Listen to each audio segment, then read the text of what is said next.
Olá, sejam todas bem-vindas a mais um episódio do Pode Protagonizar. Eu sou a Monique. Eu sou a Gabi. Eu sou a Marina. E esse é um episódio que a gente está recebendo uma convidada super especial. Mas antes de apresentá-la, a gente vai pedir para você aquilo de sempre. Se inscreve no nosso canal do YouTube, segue a gente no Spotify e no Instagram. Todos os links estão aqui embaixo na descrição do vídeo, tá certo? Então, solta a vinheta!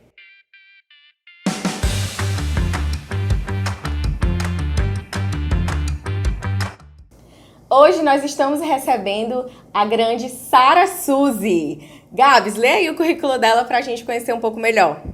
Então, gente, sem palavras para essa maravilhosa, que compartilhamos um estágio juntos, não é mesmo? Sim. Eu, Marina e Sara, primeira vara do júri, lembro até hoje. Mas a gata é poderosa, viu? Vamos aqui ao currículo dela. Advogada criminalista, especialista em direito penal e processo penal, professora de Direito Penal e Processo Penal, palestrante em todo o Brasil. Sara, seja bem-vinda ao nosso Pode Protagonizar. A gente vê você como uma grande protagonista e por isso você está aqui, então seja bem-vinda. Ai, gente, eu tô toda metida. Mas é muito bom estar aqui, muito bom reencontrar as meninas, muito bom conhecê-la. Prazer, gente. Pra quem não sabe, eu não tenho 1 grama de penal no meu corpo. Então, assim, eu realmente tô conhecendo a Sara pessoalmente hoje. Só sabia das redes. Eu tive uma experiência de 1 ano, que foi o suficiente pra conhecer a Sara. E também depois já saí do criminal. Tá ótimo. É isso mesmo, gente. O criminal, ele traz umas coisas boas, né? E bastante aprendizado, porque tem muito perrengue e muita fofoca. E a gente gosta de fofoca. Com toda certeza. É isso aí, Sara. Então, que assim, aproveitando que a gente tá se conhecendo, eu tô amando porque eu tô conhecendo hoje junto com todo mundo que tá assistindo também. Então, eu vou ter várias perguntas básicas. Ótimo. Começa pela história, a sua história no direito. Como você chegou nos bancos da faculdade? Ai, eu cheguei completamente por acaso. Na verdade, assim, não tão por acaso. Eu tenho muitos familiares que já têm essa vontade de estudar direito. Eu me escoro um pouquinho na figura do meu pai, porque ele é uma pessoa de uma resiliência que eu nunca vi na minha vida. Mas eu não queria. Não sei se muita gente já se identifica com aquele vídeo do Ariano Suassuna, sabe? Eu fui pro direito que eu não dava mais nada. Mas foi mais ou menos isso. Eu tentei, fiz o Enem, fiz o SISU no ano intensamente concorrido. E aí eu tentei na universidade pública e realmente não estava dando. Eu passei toda a minha infância e adolescência estudando em Uruburetama, que é o meu interior, que é o interior onde eu fui criada, apesar de não ser a casa, né, a terra natal de nenhum dos meus pais, mas eu cresci lá, estudei a minha vida inteira na escola pública e quando eu saí eu tinha um repertório que, assim, ainda não era tudo que seria suficiente para uma universidade pública. Então, por causa disso, acabei chorando, conversando com meu pai, dizendo, pai, eu não vou dar pra nada na vida, porque não vai ter, assim, com todo respeito às pessoas que fazem. Eu vou dizer X, tá? Pra não dizer qual foi o que eu vi. E eu disse que não ia dar. Eu disse, pai, eu não vou dar nem pra esse daqui. Pra esse curso aqui eu não vou ter nota. Aí ele, não, faz o seguinte, faz vestibular na FIC, fiz na FIC, inclusive. Faz vestibular na FIC e vamos ver. Se der certo, a gente dá um jeito. E aí eu fui e deu certo, não é? Assim, era um vestibular que era como se fosse apenas uma peneira. Dava para aproveitar a nota no Enem, mas eu não sabia. Então eu fiz o vestibular que é da faculdade mesmo. E quando eu me lembro que antes de toda a prova, naquele momento que antecede, que fecha a porta, sabe? Que eu tenho uma crise de ansiedade grande. E aí eu comecei a chorar. Eu disse, meu Deus, se for aqui... Então, é contigo agora, eu não sei. Mas eu não sabia que eu queria direito. E aí eu passei pelo primeiro semestre, aquelas disciplinas que são feitas para testar a sua sanidade mental. Sua resiliência. Resiliência, talvez essa palavra seja melhor, né? A minha saúde mental já estava muito mais mental do que saúde. E aí eu entrei no segundo semestre e tive Direito Penal 1 com o professor Humberto Biapina, que é, né, promotor, na época era promotor oficiando na 3ª vara do júri, e ele tinha uma fama de ser um professor exigente, criterioso. Isso me assustou, mas meio que eu me senti desafiada. Tipo, como assim? Como assim difícil? Vamos ver. Aí eu comecei a estudar com o meu pai para uma prova dele. E conforme eu fui percebendo que o direito penal era intuitivo para mim, aí é que eu fui me interessando pela faculdade. Então eu disse, não, então vamos terminar a faculdade, vamos fazer isso, né? Achei a área e fiquei, mas foi mais ou menos isso. Começou por acaso e depois, quando eu me encontrei, eu disse, tá, então o desafio vai ser terminar a faculdade para eu poder fazer só isso aqui. Falei, brincando, mas é a vida. Mas eu me achei, é isso que importa. Mas até pegando um gancho aqui do que a gente já soltou da época que a gente estagiou, em que momento surgiu aquele estágio? Porque já era no criminal. Você já estava encantada com o criminal, ali te ajudou, te prejudicou? Como é que foi?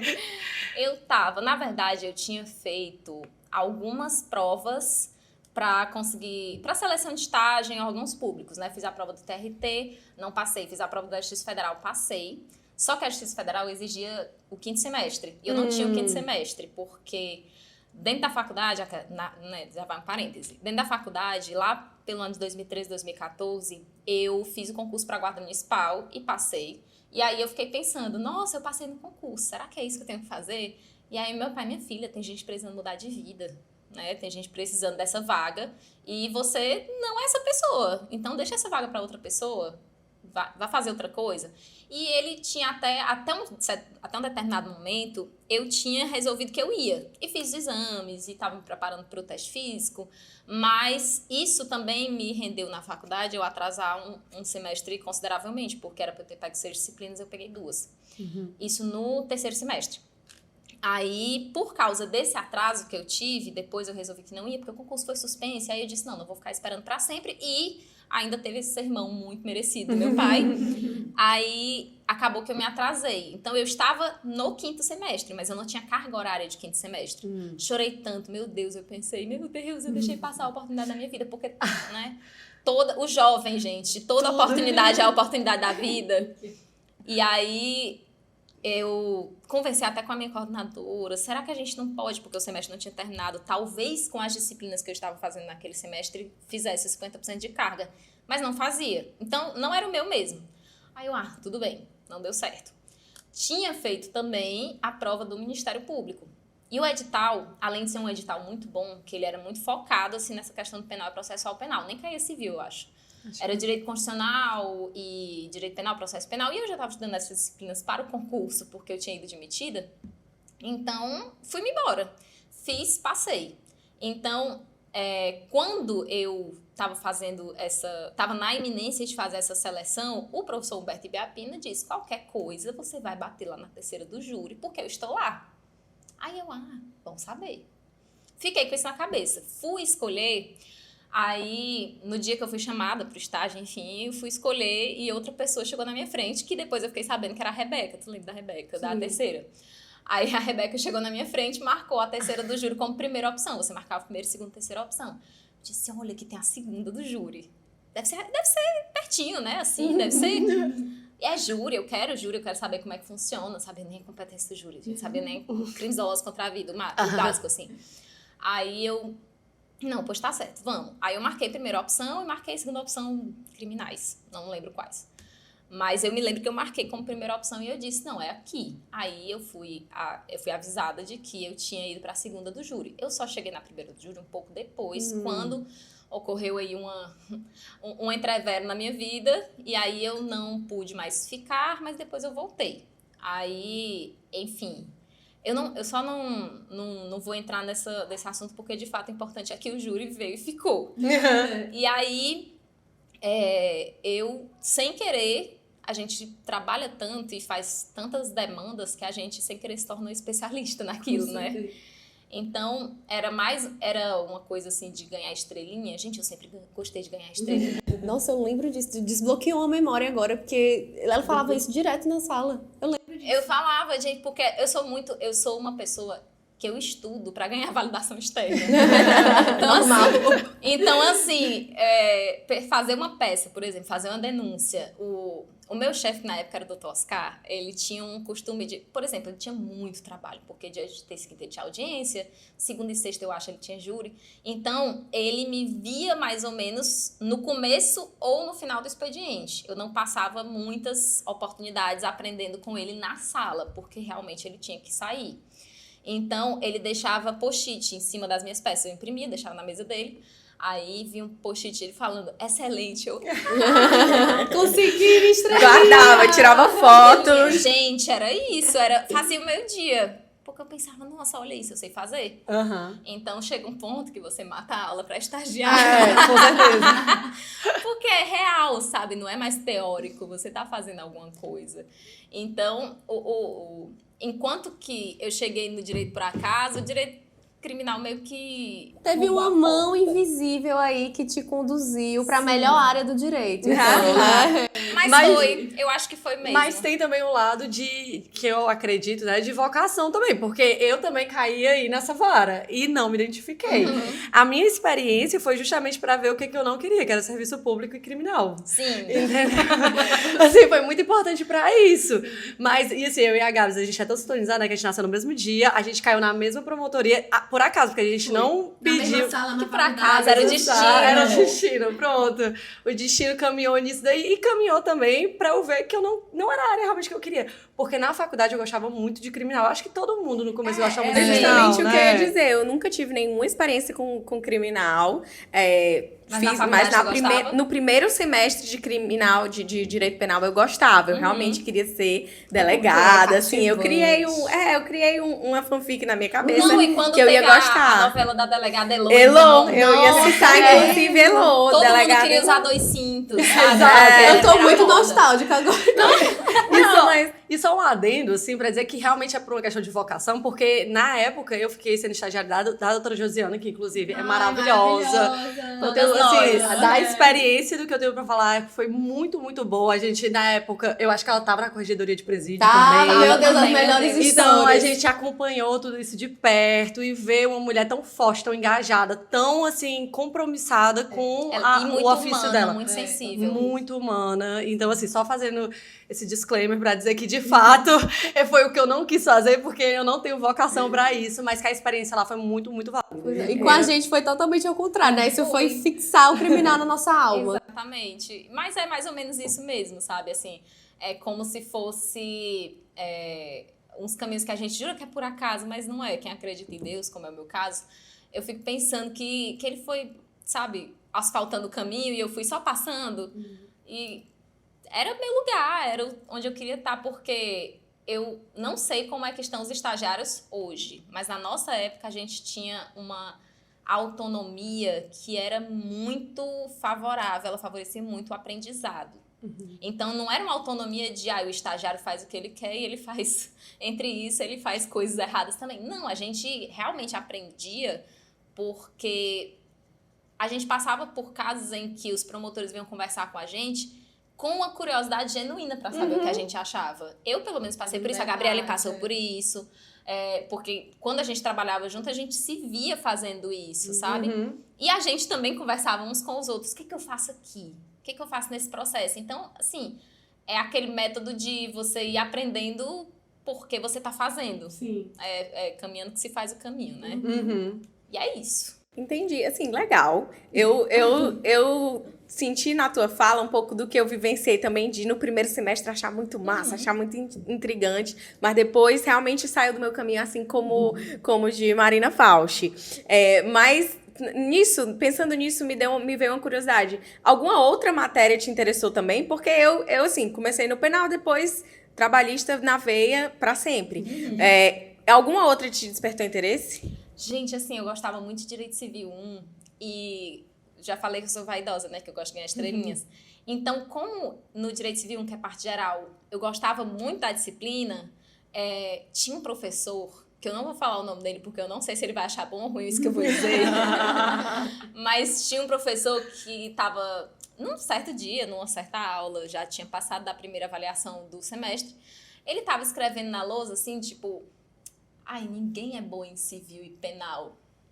Falou isso na minha frente. Aí eu disse, eu sou. Gente, assim, não... Hoje eu tô com 15 miligramas de Simancol todo dia. Mas naquela época, eu era, assim, quase arrogante. Minha sorte é que eu tinha carisma. Então, não parecia arrogância, parecia só que eu era uma iludida. Iludida é pior que doido, né? Aí, ele falou, né? Não, porque eu não conheço ninguém que seja bom em civil e penal. Eu disse, eu sou. Mas falou mesmo pra ele? Eu falei de uma forma que ele pudesse ouvir. Não foi intencional, não foi pra ele ouvir, mas ele ouviu. Aí, ele de costas, ele disse... Quem disse isso foi a Sara Suzy, não foi? E nesse momento, eu disse, olha, não só ele sabe meu nome, como ele chamou dos dois. E a minha mãe, quando me chama dos dois, é porque ela tá muito irritada. Então, eu pensei, é isso, agora eu tenho que fazer o possível pra ele não me reprovar.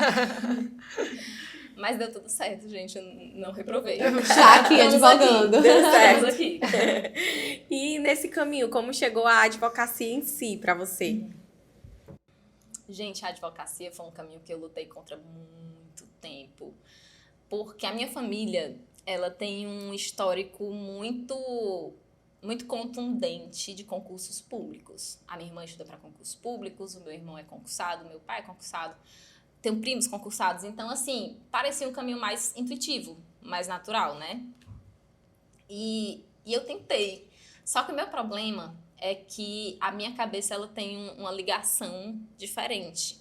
Eu não estudo porque eu preciso, eu estudo porque eu sou curiosa e porque eu gosto. E porque eu sou vaidosa, gosto de saber as coisas. Então, assim, talvez, e aí é muita terapia até eu descobrir isso, mas até o ponto de eu entender que eu estava estudando e que não tinha prazer na atividade de... É uma jornada muito solitária, a jornada do concurseiro. Eu sou professora para concursos públicos, eu sei disso, é uma resiliência assim, absurda que eu não tenho. E a disciplina também é um negócio importantíssimo. E para você ter disciplina, você tem que entender que aquele vai ser o seu caminho por algum tempo. E eu não tinha essa... Eu não tenho essa... Eu até tinha ambição, porque eu sinto que... Assim, eu não seria a pior das promotoras, não seria a pior das juízas, mas eu, ao mesmo tempo, não conseguia. Eu fiz muitas provas, gente, eu fiz tantas provas. Eu tentei muito. Eu lembro que eu não tinha nem terminado a faculdade, eu estava indo para o Acre fazer prova de delegado.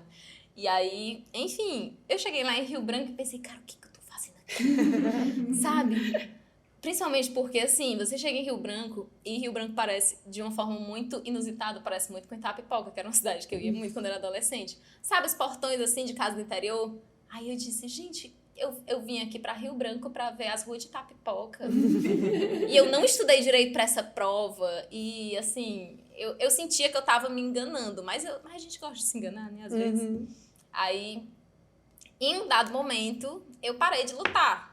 Eu parei de brigar com a minha vocação, porque entre as poucas causas que eu pegava, porque o trabalho de professora acaba consumindo muito, nas poucas causas que eu pegava, eu sentia uma felicidade genuína tão grande de estar fazendo aquilo, sabe? Aquela história do... Não sei se vocês já viram aquele meme, que eu uso salto porque o barulho do toque, toque, toque, toque, ele alimenta a minha criança interior, eu queria ser uma mulher de sucesso, sabe? E é o ritual, é você estudar um processo do começo ao fim, como se ele fosse uma grande fofoca, porque ele é.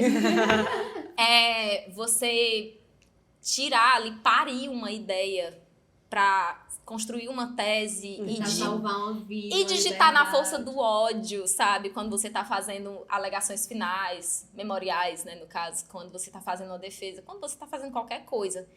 É energia pura. E eu não consegui fugir disso.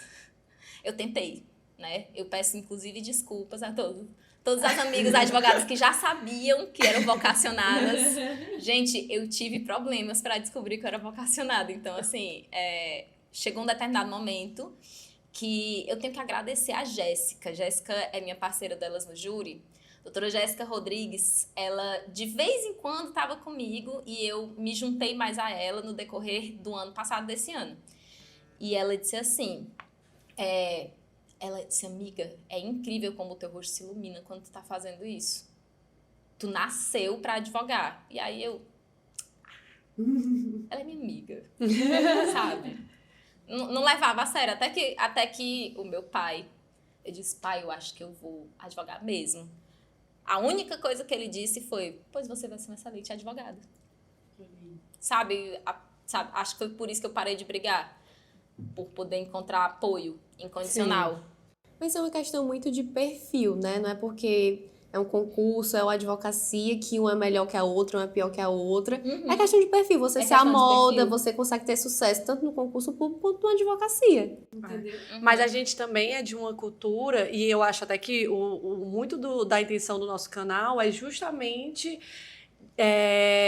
propagar a advocacia como uma carreira possível e boa, porque acaba... E feliz, E sabe? feliz, e exato, com suas dificuldades, claro, como todas têm. Todos têm. Mas com também muitas felicidades, com um local para você depositar uma vocação, realmente.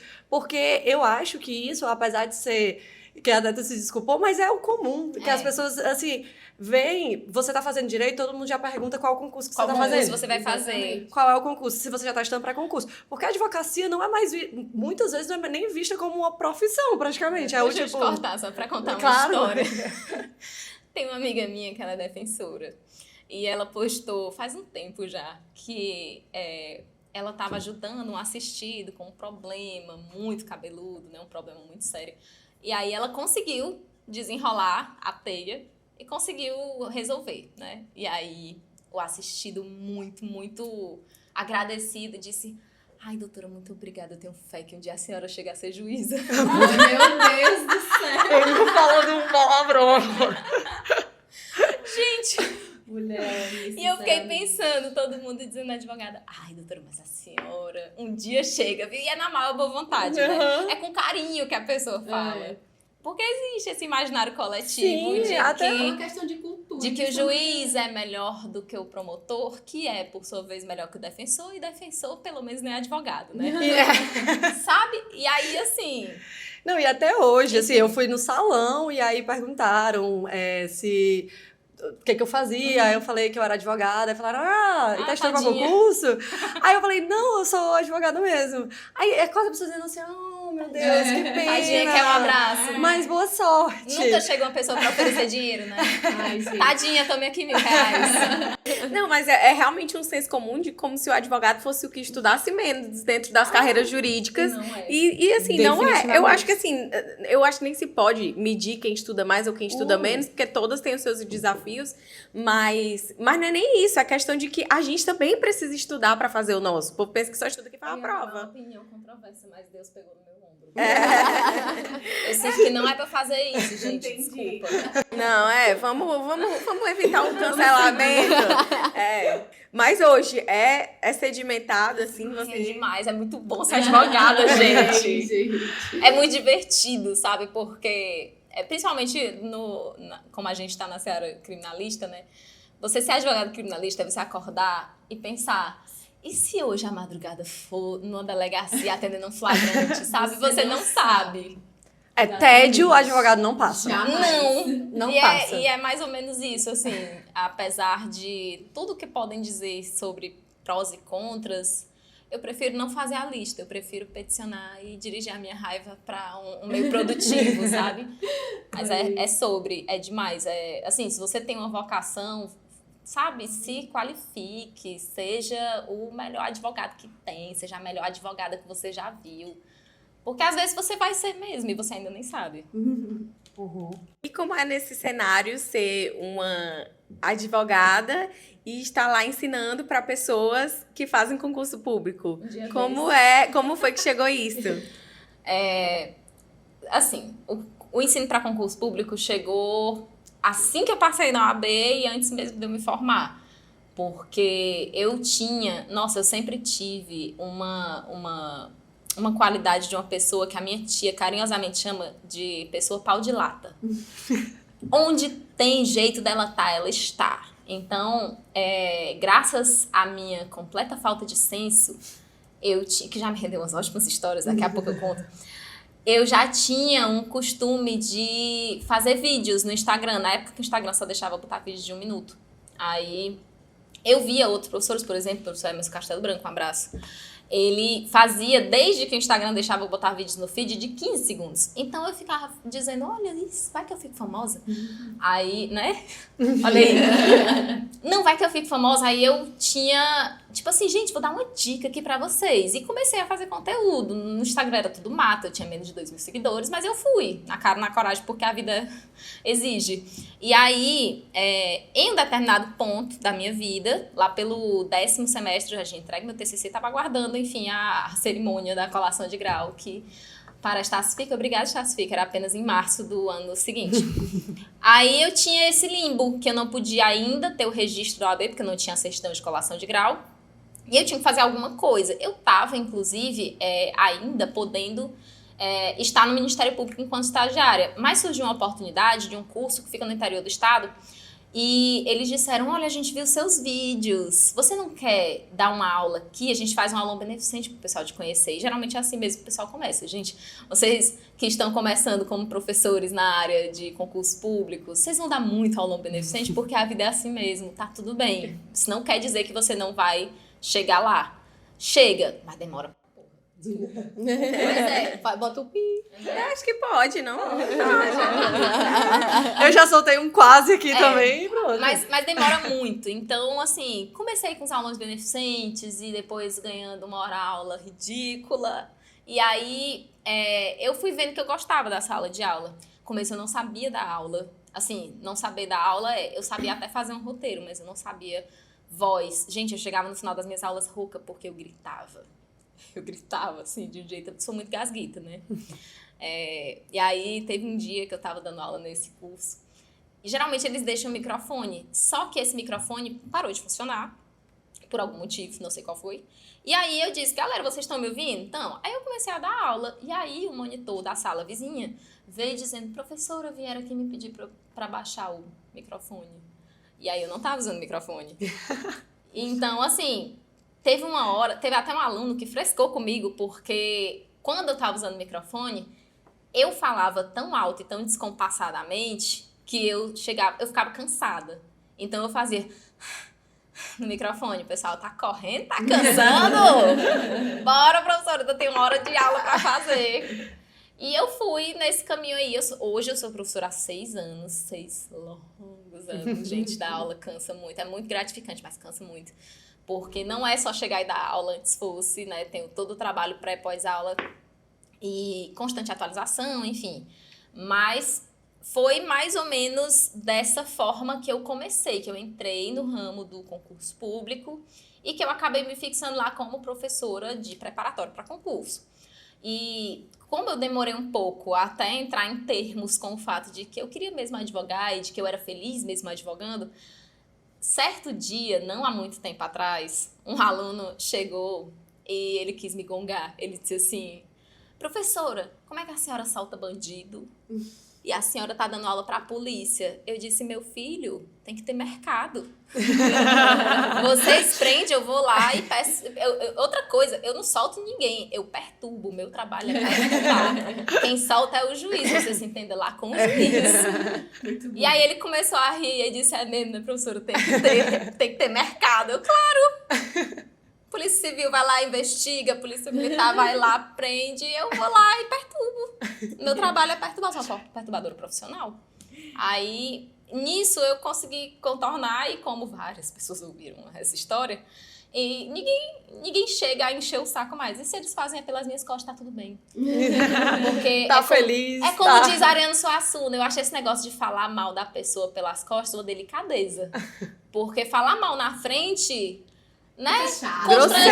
Constrange quem fala, constrange quem escuta, entendeu? É melhor falar pelas costas também. Pode falar pelas costas, tem problema nenhum, a gente tá tudo em paz. Eu adorei. Eu vou puxar o gancho aqui como uma acadêmica também, que já fez alguns testes aí pra dar aula. E também pra, né, dar umas dicas aí também pra quem tá começando nessa área. Porque tu falou da questão da respiração. Esse foi o feedback que eu recebi. Ela falou, gente, parece que tu tava correndo. Aí eu, vale, meu Deus, eu nem percebi. E me diz como é que tu superou isso, porque até hoje eu não sei. Não, assim, é um negócio do caminhando se fazer o caminho. Porque eu fui aprendendo que eu não precisava falar. Eu poderia aprender a falar mais alto. Tanto que hoje eu tenho uma tuíta na garganta. Mas eu acredito, sinceramente, que as minhas cordas vocais só cresceram. Mas é o costume mesmo, é eu estar na sala direto e você entender a acústica de uma sala. Tem umas acústicas de sala que são péssimas, tem outras que são melhores. Sempre que possível, ser a professora chata que pede microfone. Mas não tem microfone. Arranje. Não, mentira, não precisa desse tom também. Mas é aquele negócio, assim, tipo, é o seu instrumento de trabalho. Então, quando possível, você preservar, você entender, aprender a mexer no som também, pra dizer assim, não, peraí, que tá baixo, eu vou aqui só, eu mesma ia lá e já aumentava o som, dizendo assim, vocês estão me escutando? Tá tudo bem? Tudo bem. Lidar com as microfonias, falar que são fantasmas dos concurseiros que não passaram. É tudo costume, sabe? A questão da respiração é mais você... Eu percebi, no meu caso em específico, que era mais nervosismo, porque eu tinha medo de me esquecer. Era o que eu ia dizer. Você vai falando mais rápido que é pra não perder. Eu sou desse jeito. Quando tô nervosa, eu sou um caminhão, assim. Exato. Eu acho que à medida que você vai se sentindo mais confortável, porque com certeza a Sara hoje se sente em casa, dentro da sala, então naturalmente ela vai também... E tem uma coisa que eu aprendi com meu pai, porque ele fez alguns preparatórios de prova oral. Ele tinha me ouvido falar e ele disse, você fala muito rápido. Eu falo, mas é porque eu tenho medo de me esquecer. Aí ele, sim, mas você gagueja mais. Aí eu, vale mesmo. Aí o que eu faço, né? Eu passei de ser uma pessoa que não pede ajuda para ser uma pessoa que pede ajuda para geral. Então eu disse, então o que eu faço? Aí ele disse, olha, eu aprendi no curso preparatório, tinha um curso de oratória que ele fez, que se você fala devagar, você meio que dá tempo para o seu cérebro formular as frases. Então, é uma coisa que você sabe, com certeza você estudou, é claro que você sabe. É tipo você apresentar um TCC, foi você que escreveu, então você sabe do que você está falando. E é confiar na sua capacidade de aprendizado, que você vai saber juntar as palavras, você vai evitar os vícios de linguagem, de falar muito, né, e esse né, certo, sempre aparece. E eu percebi que falando mais devagar eu evitava. Então, assim, tem uma advogada que eu sigo no Instagram, que é a Ana Paula Rocha. Ela tem a dicção que eu pedi a Deus. Que um dia eu vou chegar lá.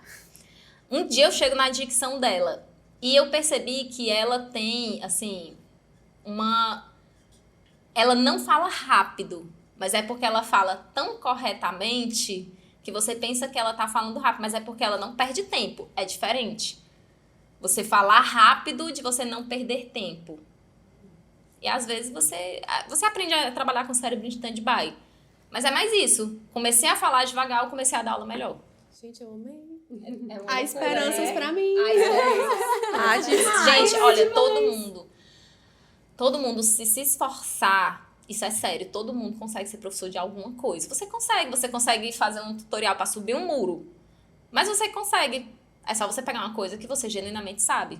Sabe? Tipo, uma amiga minha, ela sempre fala, poderia passar 2 horas no palanque falando mal de homem. Porque é um assunto que ela domina. Então ela sabe. Claro que ela sabe. É só pegar um assunto que você domina. E se você não domina, você dá aula pra si mesmo. Perfeito. Eu sempre que estudo, gente, eu não consegui estudar em salinha. Tem um negócio da cultura das salinhas de estudo, né? Dos concurseiros. Eu não consegui estudar em salinha porque para eu raciocinar eu tenho que falar em voz alta. E isso rende muitas falando sozinha. Eu não posso pro Big Brother, todo mundo vai me achar doida. Eu falo muito sozinha. Às vezes o próprio Felipe, ele falou comigo? Não, eu tô pensando. Eu tô raciocinando, né? Eu tô raciocinando. Então eu acho que isso, sabe? Falar sozinha também é bom. Você tem uma boa companhia, alguém inteligente tá me escutando. Eu acho que esse ponto que você falou é muito bom, porque realmente se você tá dando aula é porque você domina. Eu acho que ser professor é um complemento muito bom pra advocacia, né? E como é que isso influenciou na tua advocacia, dar aulas e tal? Como é que você... Gente, primeiro, eu adoro qualquer coisa que seja de falar, sustentação oral. Eu amo, porque eu vivo fazendo sustentação oral na sala de aula. Então, por exemplo, eu desenvolvi uma habilidade como professora que eu acho que a Gabriela vai entender o que eu tô falando. Que é o seguinte, você tem um material, pode ser um material impresso, pode ser um tablet, pode ser um computador, mas você desenvolve a habilidade de ir lendo assim. Então você vai falando e parece que você já sabe tudo, que tá tudo na sua cabeça. Mas uma palavrinha ou outra você precisa se lembrar de falar, sei lá, um interdito proibitório, aí você não vai lembrar disso, sabe? Você desenvolve essa habilidade de ler assim com o canto do olho. E eu adoro, gente, muita habilidade como professora, são habilidades que, na minha opinião, todos os advogados deveriam trabalhar.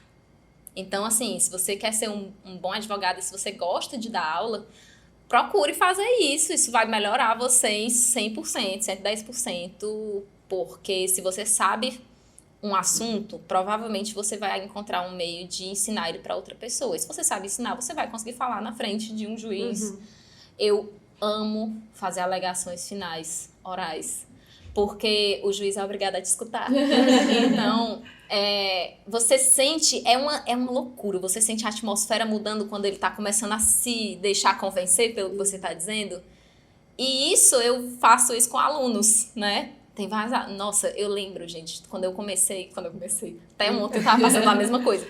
Mas é aquele negócio de, tipo, você ir se encaminhando pra sala e ninguém entra na sala porque eles pensam, meu Deus, cadê a professora? A professora já na sala. Cadê a professora? A professora não veio hoje, não.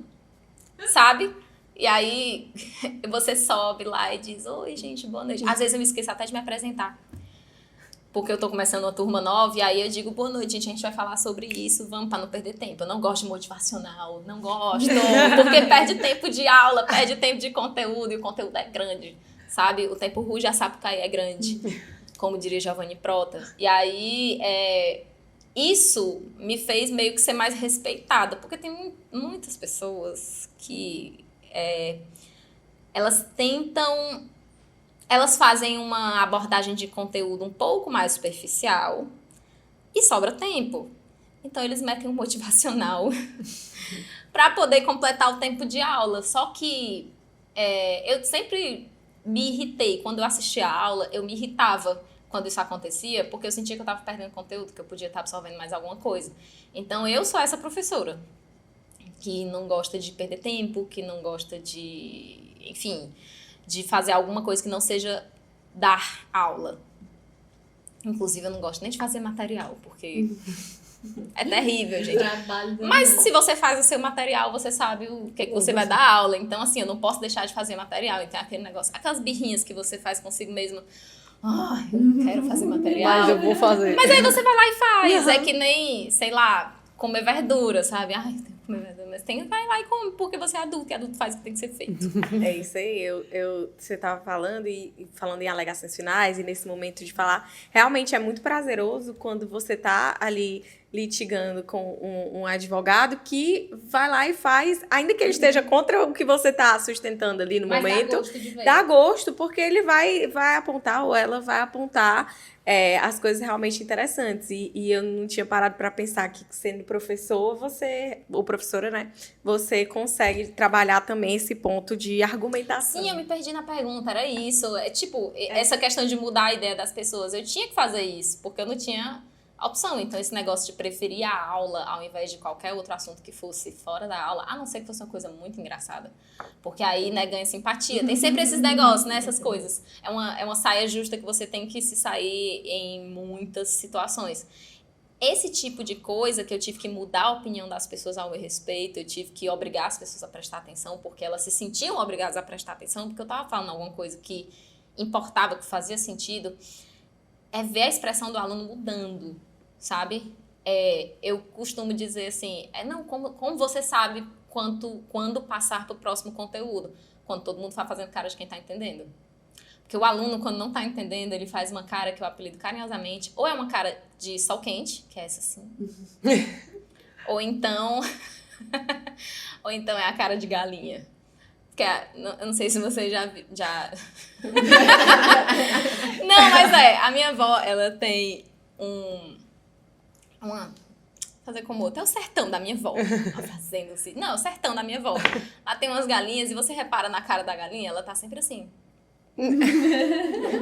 Sabe? Disperso. E aí você percebe, não, essa pessoa não tá aqui ainda, eu tenho que puxar ela pra cá. E é mais um jeito de conseguir validação externa, que eu gosto bastante, apesar de ser muito estressante, mas faz parte. E isso tudo ajuda, afia as minhas habilidades como advogada, eu acho. Legal. E foi uma evolução natural a partir disso para ser palestrante? Ou uma coisa não teve muita ligação, assim? As palestras vieram meio que por acaso.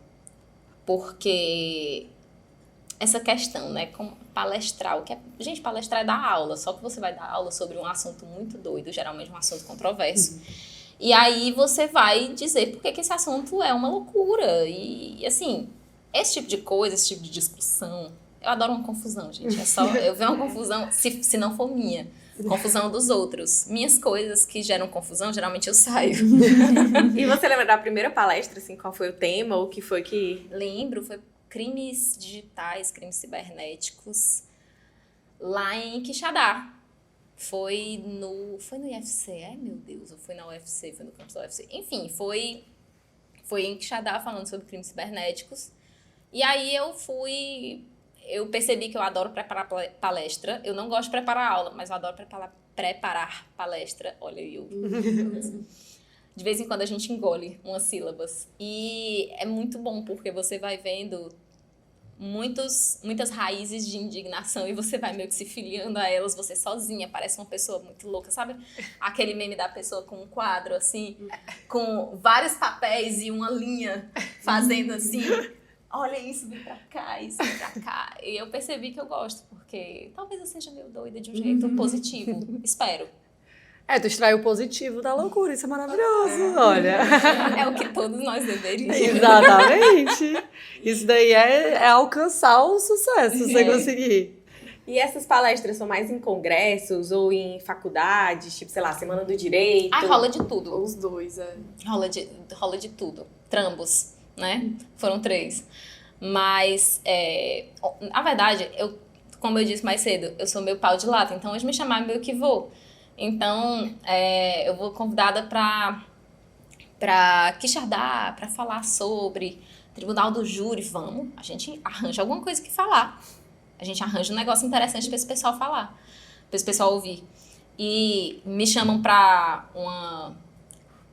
uma palestra que, na verdade, é a troca de uma aula, que o professor não pôde ir. Vamos sim.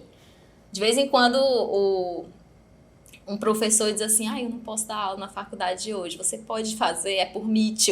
Óbvio que eu posso fazer, peraí, eu tenho aqui uma coisa que vai servir, que eles vão conseguir. Vai ter algum PowerPoint que você consegue puxar da cartola, tirar do bolso.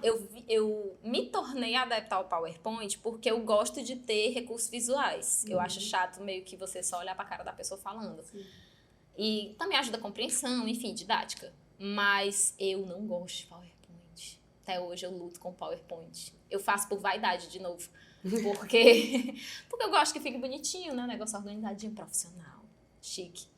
Mas em sala, por exemplo, sala de aula, eu sou da lousa. Dá um trabalho do caralho. Desculpa. Dá um trabalho medonho, enorme. Mas eu adoro fazer. E o pessoal pergunta, e você faz a lousa antes da aula? Não, ela vai nascendo junto com a aula. Mas essa lousa, nunca conseguiria fazer uma lousa dessa. Consegue, porque as minhas primeiras eram horrorosas. Então, assim, a gente vai aproveitando cada chance de evoluir. Eu não me canso de ser um Pokémon que nunca chega até a última, sabe? Eu gosto, eu me sinto vaidosa, eu me sinto desafiada e é top. Uma coisa que eu tô observando, assim, muito da tua fala é que você sempre quer evoluir, fazer e, vou aqui fazer esses vídeos de 15 segundos, ou vou ver se eu vou fazer aqui de 1 minuto. Quando muita gente, às vezes, a gente, né, nós 3, se sentiria mais de, não vou fazer não, porque é uma coisa que a gente passou e passa até hoje, assim, né, um pouco de vergonha da exposição, mas a gente criou o canal, agora já é público, já não tem mais jeito, a gente tem que aparecer, né? Gente, assim, é uma coisa que eu percebi. Não, porque eu não sei, eu tenho vergonha, ninguém liga. Sabe? Mas isso é uma coisa... A gente coisa... se dá muita importância, ninguém liga. Com certeza. Isso é uma coisa, assim, que...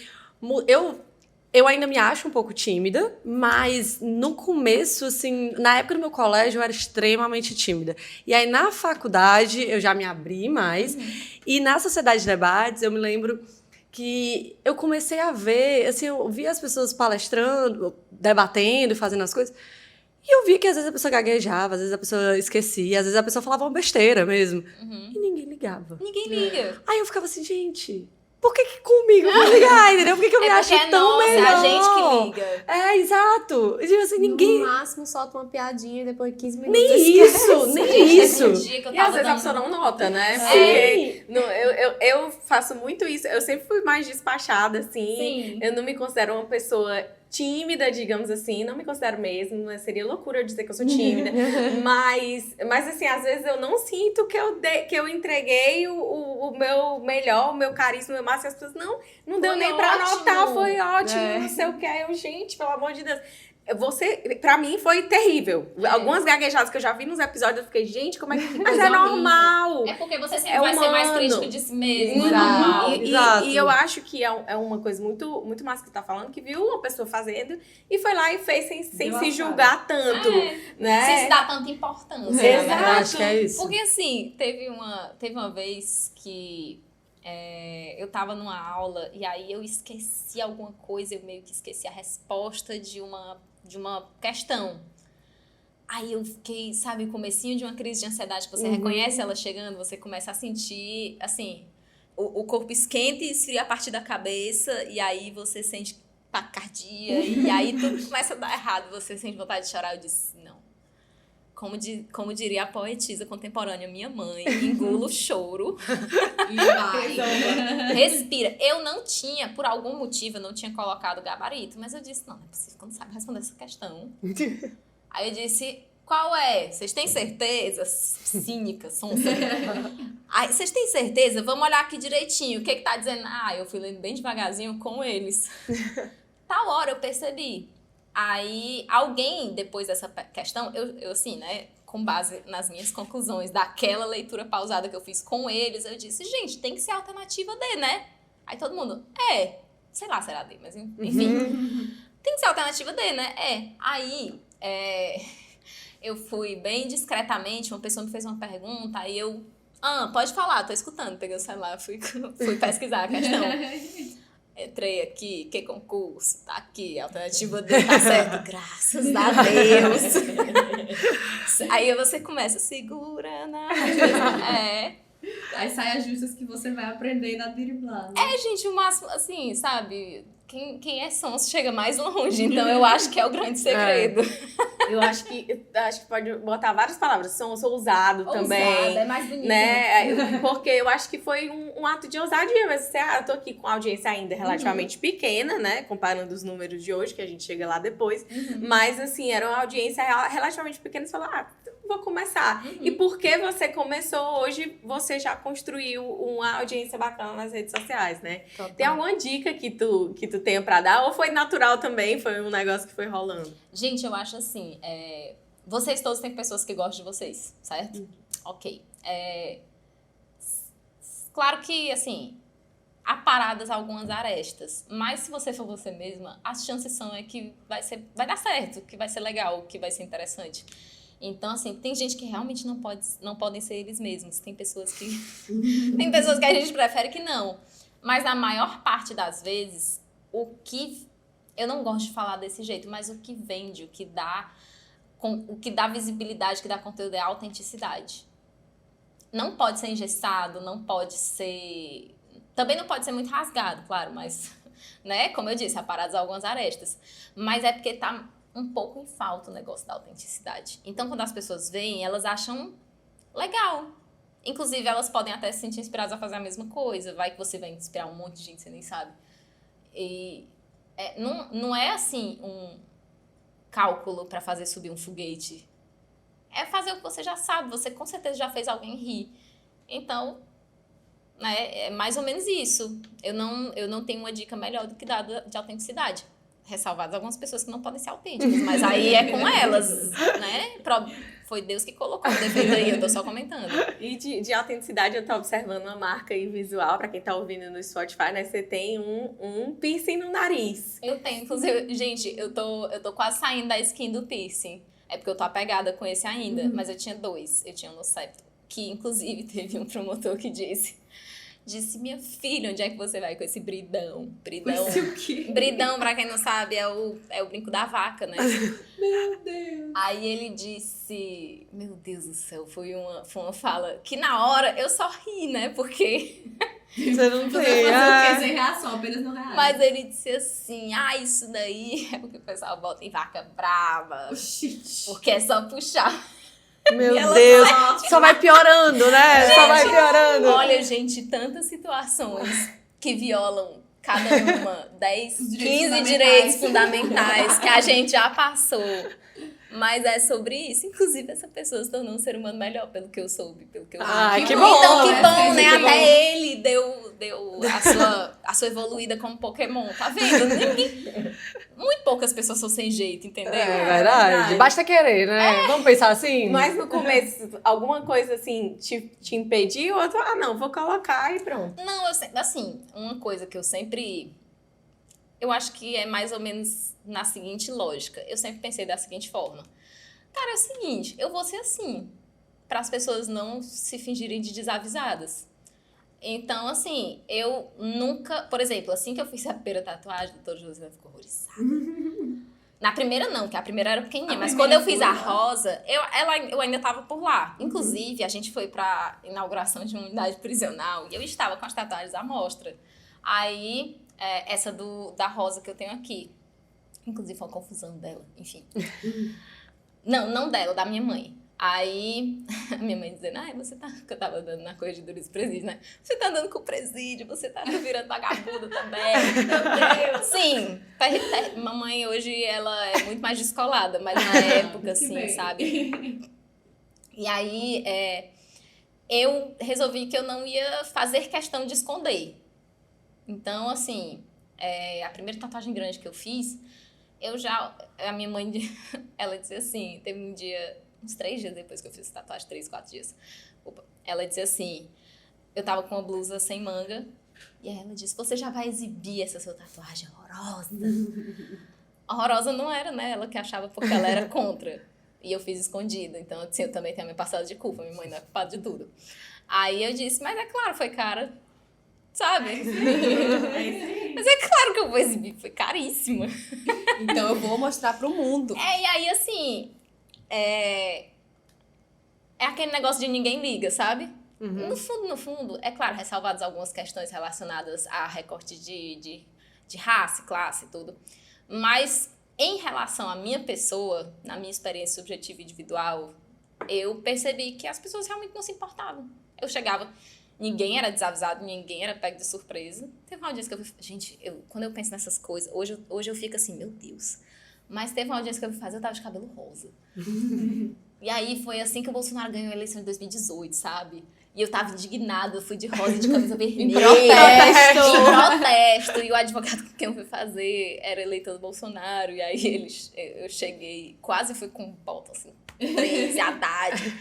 Aí ele fingiu que não viu, né? Disse, doutora, não sei o quê. E o juiz... Nossa, o juiz, ele foi um querido, assim. Aí ele disse assim, doutora, a senhora nasceu aonde? Aí eu, perdão? Né? Eu não entendi a pergunta. Aí ele, não, é porque esse seu cabelo rosa é diferente, né? Nossa, Como se eu fosse, assim, cabelo rosa natural, entendeu? Aí eu... Não, e eu ainda respondi, meus pais... Minha mãe é do Quixeramobim, meu pai é do Tauá, como assim? Aí ele, não, é porque assim, seu cabelo é muito diferente. Ele deu uma risadinha assim, foi uma camaradagem, não foi atacando nem nada. Mas aí eu disse, não, doutor, isso aqui é tudo artificial. Aí ele disse, olha, cuidado, porque esse presidente que vai entrar agora, ele não gosta das pessoas assim, artificiais, transgênicas e tal. Disse, tá tudo bem, eu também não gosto dele, então... Eu nunca fui assim, personalidade, eu não né? sou uma pessoa muito combativa, mas gente, eu sou professora, eu enfrento aula com 40 alunos, vocês saem de um saia justo, entendeu? Então, assim, eu disse, não, tudo bem, eu também não gosto dele, tá tudo certo. E essa cultura que eu cultivei em relação a mim mesma de não me esconder... É meio que a pessoa chegar e dizer, como já chegou, na coordenação de um curso, dizendo, essa professora, ela é doida, ela é feminista, é de esquerda, e aí a coordenadora, Cília, um beijo. Aí a Cília diz assim, sim, é a Sara, tu não conhecia a Sara, não? Foi meio que todo mundo já tá acostumado, eu não conto nada disso em segredo, por exemplo. Eu faço questão de dizer assim, eu disse, gente, é o seguinte, vocês não precisam gostar de mim, não. Vocês só precisam passar na prova, tá tudo bem. Chega lá, me chama pro churrasco. Tudo certo. Mas meio que isso, até as pessoas que não coadunam com as minhas opiniões, eu tinha várias pessoas me mandando direct, assim, quando eu postava vídeos e tudo, dizendo, professora, eu não concordo com uma carrada de coisa que a senhora fala, mas eu gosto da senhora. Aí eu, valeu, querido. Tamo junto. E é importante isso, né? A gente não precisa que todo mundo goste da gente. É um negócio da autenticidade, entendeu? Nunca foi, assim... eu entendo que pra muita gente a questão dos números, inclusive pra quem trabalha com isso, é, tipo, muito importante. Mas nunca foi por isso, foi só porque eu não queria dar a ninguém o poder de usar a verdade contra mim.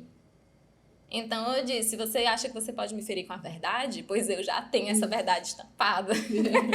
Eu não tenho medo. E eu acho que, na verdade, você usar a favor de você Sim. isso. Porque eu acho que não é nem o caso de ninguém ligar. Eu acho que as pessoas ligam, mas elas ligam de uma forma positiva quando tu se apresenta. Porque Sim. eu acho que, de certa forma, você se destaca. Sim. A partir do momento que você entra numa audiência, num tribunal do júri, em alguma coisa, com cabelo rosa, todo mundo vai prestar atenção em você. Não, mas é só a única audiência que eu fiz cabelo rosa, tá? Não recomendo. Não tô dizendo que isso não, mas eu tô dizendo assim, que é uma questão de que todo mundo, você vai chamar uma atenção. Aí, a partir dali, é óbvio que você vai ter dois caminhos. Dessa atenção, você captou, vai fazer pra bem ou pra mal. E aí, você vai fazer o que com ela? Exatamente. Né? É mais ou menos isso. Então, você usa a seu favor a partir do momento que, a partir que você captou aquela atenção, você usou ela de uma forma positiva. É muito negócio de ser pau de lata.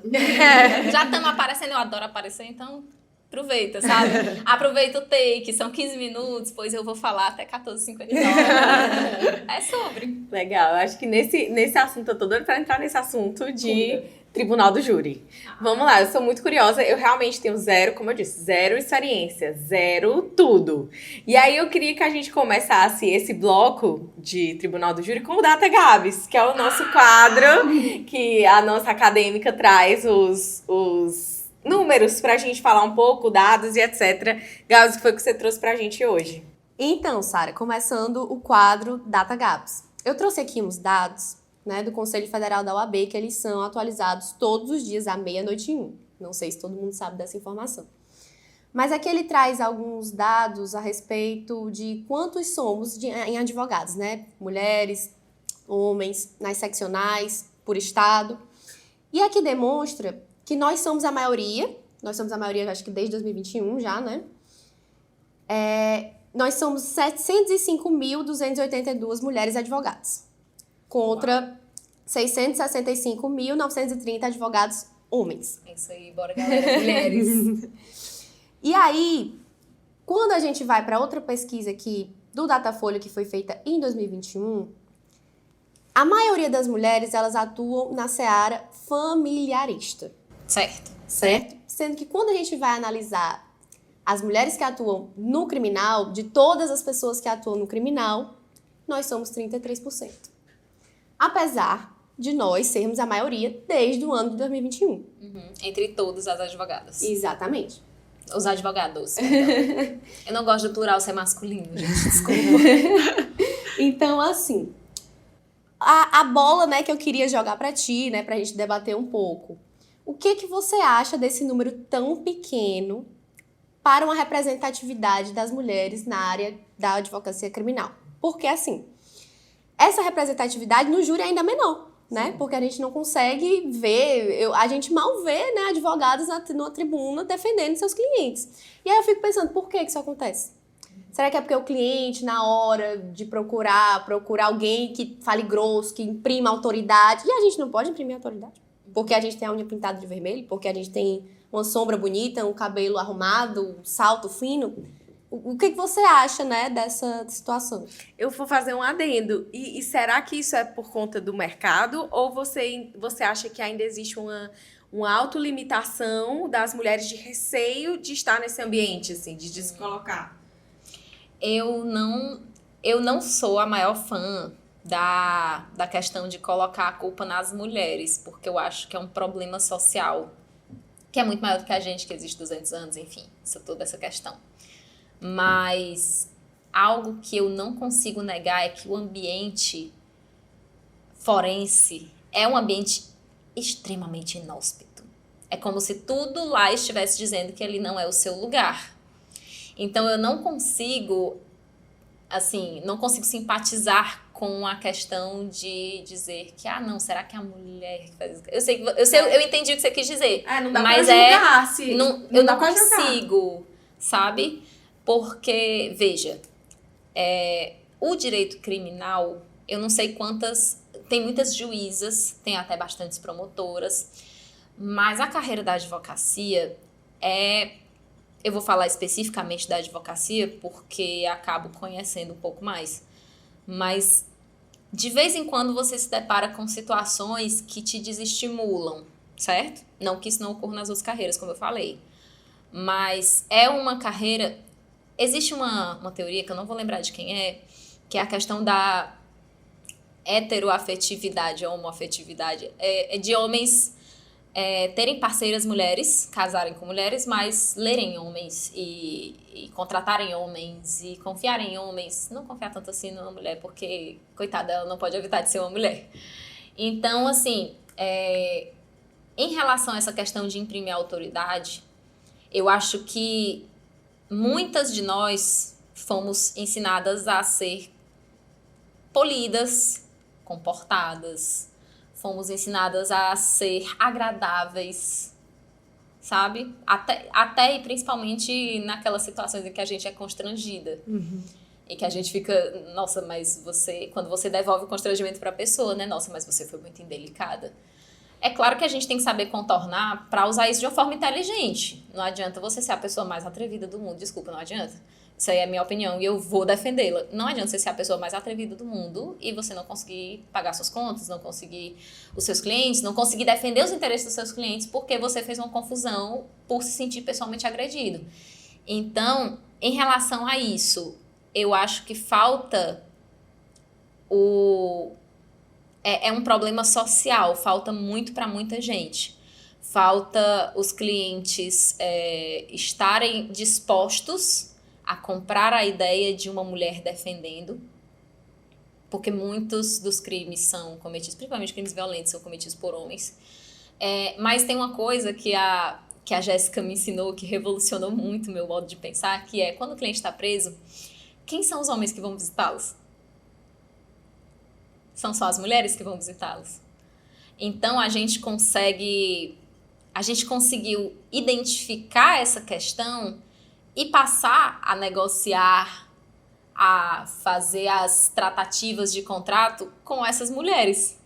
Porque mulheres, ressalvadas, claro, as situações em que elas foram também ensinadas a não confiar em mulheres, geralmente mulheres confiam em mulheres.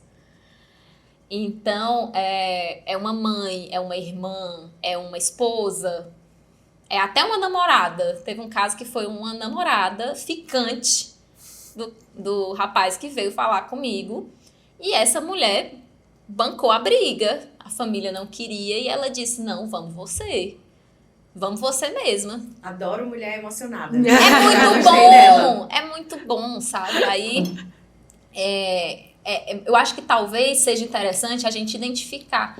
Porque eu não sei se pelo cansaço, que é uma coisa muito compreensível, extremamente compreensível, mas eu não sei se pelo cansaço, muitas de nós que eu cheguei a conhecer tentaram, mas não duraram.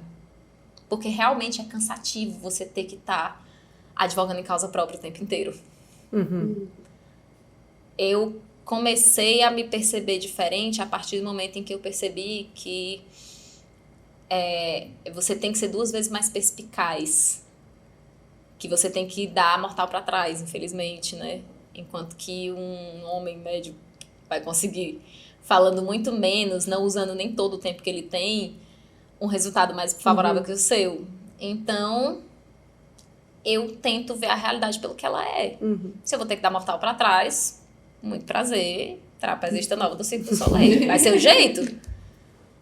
Porque eu quero, sabe? Porque eu gosto e porque existe uma parte de mim que não é tão pequena assim, que quer só provar que consegue. E às vezes eu fico cansada, mas é isso. A gente tem que aprender, ao invés de desistir, descansar. Tá entendendo? Aí, enfim. Eu gostei muito da tua resposta, porque esse questionamento que eu fiz, ele veio pra gente, veio pra mim especificamente, quando a gente estava falando muito de quem é que tá com o nome na porta dos escritórios. Não são as mulheres. É uma realidade, não é uma questão. Não é uma questão de perspectiva. E eu recebi o comentário brilhante dizendo que, é porque elas não querem.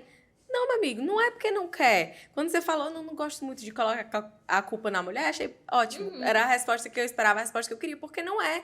Entendeu? Não vem da mulher. Olha aí, a estrelinha dela, várias estrelas. Mas é isso, sabe? Porque eu imagino como é estar nesse ambiente. Eu nunca estive num júri, nunca assisti um júri, apesar de ser advogada. E, assim... É extremamente inóspito. É um negócio que deve ser hostil, né? Um ambiente hostil. Mas, sim, te interrompi, amiga, vai. Não, mas era só complementando também que a Sara falou, na questão de que é cansativo. Eu acho que é até uma coisa que no primeiro episódio, quando a gente estava apresentando, eu mencionei que eu sempre noto isso e compartilho com várias amigas, colegas e tudo. É que a nossa régua, ela é muito grande. A gente tem que estar perfeita para ser boa. Então, isso o primeiro degrau dos homens é esse. O nosso primeiro degrau é esse. É esse. E isso daí é uma coisa que não adianta a gente falar. Só vai entender quem está do lado daqui e que vive. E é uma questão estrutural, de fato. Então, não é aquela... Para eles, e também eu já ouvi isso, de dizer... mas tu acha que alguém não contrata? Hoje em dia, alguém não contrata porque é mulher? Hoje em dia, você acha que não... Ninguém vai dizer isso na sua cara, Exatamente, entendeu? não é uma coisa ultrapassada. Sendo que não é... Porque, assim, na superfície, as pessoas sabem que é uma coisa ultrapassada, mas é sempre aquele negócio. E aí, tá pensando em ter filhos? Sabe? É sutil, porque talvez nem essas pessoas mesmo se deem conta disso. Sim. A gente sabe porque a gente tá cansado dessa... Porque a gente vive, né? A gente tá cansado dessa realidade. Mas é sutil, mas sabe, teve uma situação que eu passei que eu fiquei pensando, assim, eu fiquei procurando o defeito em mim. E eu fiquei dizendo, cara, assim, não é querendo dar carteirada, não. Mas eu sou boa, né? Sabe por que não tá dando certo isso daqui? E eu não consegui encontrar outra razão que não fosse machismo, porque eu procurei, gente, eu sou a maior crítica de mim mesma. Todo mundo vai ser muito mais gentil do que eu. Porque eu já aceitei essa realidade, eu sou meu próprio carrasco. Mas eu fiquei procurando. Eu disse, não, será porque foi? Não, isso daí, ninguém nem viu. Aí, não tinha outra razão. Era machismo. E talvez essa pessoa que foi responsável por esse ato, ela nem sabe disso. Ela nem deu, assim, 2 segundos de pensamento pra analisar por que foi. Eu tô analisando porque eu sou a pessoa que foi prejudicada. Mas essa pessoa fez isso e voltou pro dia dela e nada mais aconteceu. E pegando esse gancho, como é que foi a criação do Elas no Júri? Como tudo na vida, por acaso. Não, mas foi assim, eu tinha muita vontade de fazer um júri com a Jéssica. E aí, ela sempre ficava dizendo assim, tipo, ela posta no Instagram, né? Júri na comarca tal, júri na comarca tal. E eu, pau de lata que sou... Cheguei lá, ela tinha um júri em Alto Santo. Aí eu cheguei, pau de lata que sou, vi a postagem e disse, me leva. Ela, pois, embora. E aí nós fomos. E da primeira vez que a gente atuou juntas, todo mundo fala isso, que você e a Jéssica trabalham juntas há quantos anos? Não, gente, a gente começou a trabalhar juntas recentemente, mas a gente tem essa telepatia, sabe? E é algo que, não sei se só porque nós somos advogadas, se só porque nós somos mulheres advogadas, se porque nós somos mulheres criminalistas, mas alguma coisa acontece no meu coração quando você vê as 2 ruas ali, como diz Caetano Veloso. E é muito louco, porque ela fez algumas filmagens para tirar print, né? O negócio da foto. Não podia tirar foto, então ela fez algumas filmagens quando a gente estava discutindo o caso para tirar print. E aí, ela tava vendo, assim, na hora que tinha dado o intervalo para os jurados lancharem, enfim. Aí ela disse, amiga, eu vou tirar uns prints pra gente ter umas fotos juntas, atuando. Isso daqui vai ser muito grande. Ela ficava falando. Ela apontava pro celular e falava, vai ser muito grande, elas no júri, elas no júri. Aí eu fiquei, né? Acionou as anteninhas, Aí eu cheguei em casa, no dia seguinte, eu disse, cara, isso vai ser uma coisa. Isso vai ser uma coisa. Aí eu criei o arroba pra não perder o arroba, né? Porque vai que outra pessoa tinha uma ideia 10 minutos depois, eu não podia arriscar. Então eu criei o arroba só pra não perder. Só que o Instagram tem acho que é uma política nova, enfim, pra evitar perfis fakes, que quando você vai criando um perfil, ele meio que faz você preencher todas as informações pra que você tenha de fato um perfil. Até lá você não tem. Aí eu fui preenchendo. Ai, uma foto, não tem uma foto. Tem as fotos que a Jéssica tirou. Botei uma dessas fotos lá como foto de perfil. Ai, eu não quero botar a bio agora.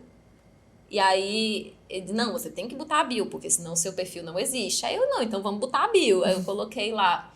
Eu fiquei pensando, mulheres no júri, defesa é substantivo feminino. Aí eu botei defesa é substantivo feminino.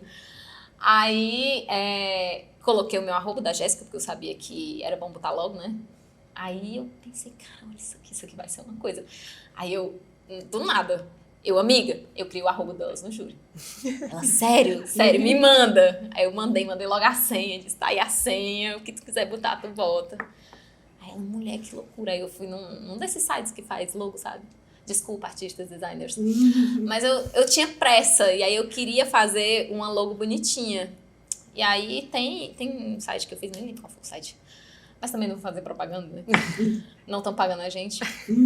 E aí eu fiz a logo, e aí eu, cara... Dessa logo a gente já fez algumas canecas pra gente, né? Eu tenho uma caneca em casa, como protótipos. A gente ainda não tem essas canecas de uma quantidade que eu queria pra dar de presente pra todo mundo. Olha, você já viu, sabe? A única coisa... Eu detesto vender, gente. Eu detesto. Aí o negócio da internet de ter que se vender, pra mim, eu acho um saco. Mas isso eu tava tão assim, tipo, ambulante, sabe? O senhor não quer comprar uma água, não? Que sede, sal quente, né? Aí eu ficava, olha, fui lá ver a doutora Josiana, levei uma caneca. Olha, doutora. Uma das primeiras canecas, é sua. Aí ela disse assim, ela leu, ai, que linda elas no júri. Isso é a minha cara. Aí eu, gente, me emocionei. Enfim, foi... E aí a gente começou a fazer vários juros juntos. Ela dizendo, olha, vai ter outro. E aí a gente conseguiu captar mais um, e aí foi. Resta a história. Ai, que tudo.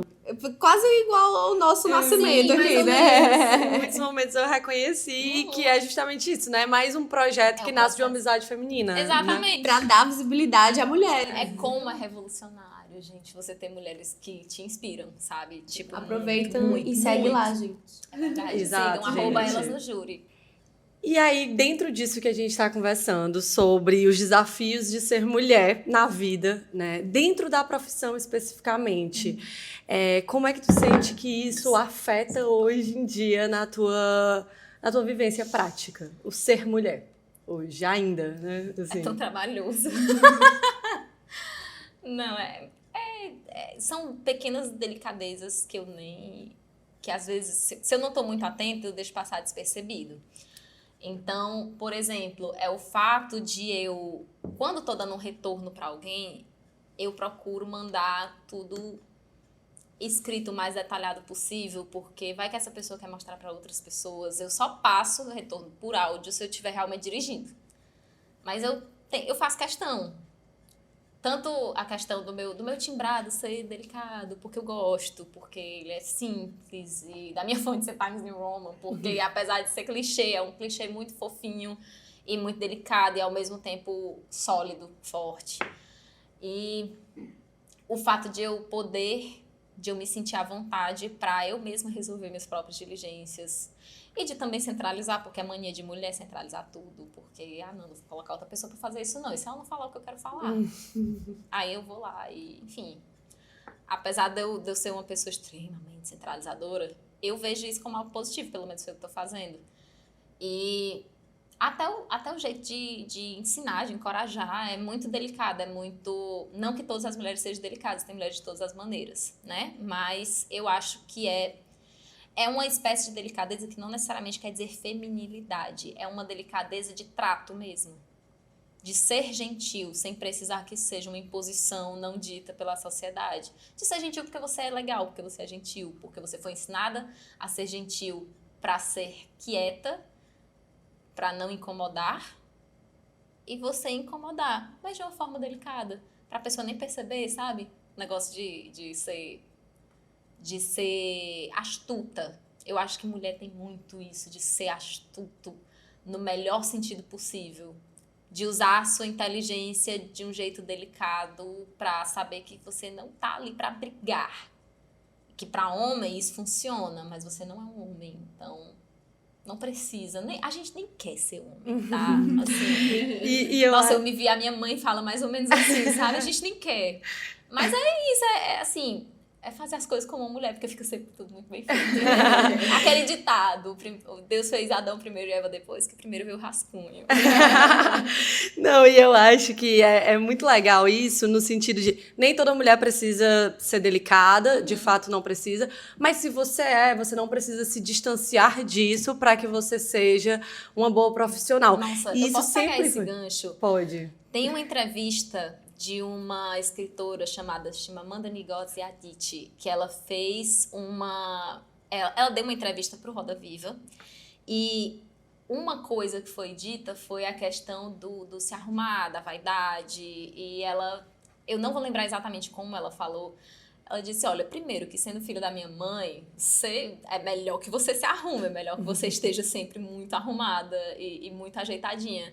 E eu tenho isso também porque eu tenho uma mãe que, assim, ela não volta, depois de sair de casa, ela não volta por nada, exceto pelo perfume. Porque se ela tiver esquecido de passar perfume, ela volta de onde ela estiver pra poder passar esse perfume.